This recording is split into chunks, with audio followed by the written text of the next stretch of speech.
எதுவா இருந்தாலும் ஓகே அப்படிங்கிற வார்த்தை உங்க வேல்யூவை டோட்டலா குறைச்சிரும் அப்படிங்கிறது உங்களுக்கு தெரியுமா? 10 பேர் இருக்கிற இடத்துல, அதாவது உங்க நண்பர்கள், உங்க குடும்ப உறவினர்கள் கூட இருக்கும்போது, உனக்கு என்ன வேணும்? நீ என்ன சாப்பிடுற? உனக்கு என்ன கலர் பிடிக்கும்? இந்த ட்ரெஸ் உனக்கு ஓகேவா? அப்படின்னு கேட்கும்போது, எதுவா இருந்தாலும் பரவாயில்ல, எதுவா இருந்தாலும் ஓகே அப்படின்னு நீங்க சொல்றது விட்டு கொடுக்கறதோ, இல்ல அவங்க மேல வச்சிருக்கிற அன்பினாலேயோ கிடையாது.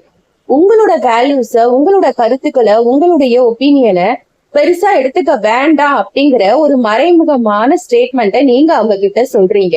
அதனால அவங்க என்ன தெரியுமா அடுத்தடுத்து வரக்கூடிய சந்தர்ப்பங்கள்ல நினைப்பாங்க, அவ எதுவா இருந்தாலும் ஓகேன்னு தான் சொல்லுவா, அவனுக்கு எதுவா இருந்தாலும் ஓகே தான், நம்ம என்ன சொல்றோமோ அதை கேட்டுக்குவா அப்படிங்கிற ஒரு மைண்ட் செட் அவங்களுக்கு வந்துடும். அதனால உங்களுடைய கருத்துக்கள், உங்களுடைய உணர்வுகள் நாள்பட குறைஞ்சு போகும். அவங்க பெருசா உங்களை மதிக்கல, உங்க மேல அன்பு வைக்கல அப்படிங்கிற எண்ணம் உங்களுக்குள்ள கிரியேட் ஆகும்.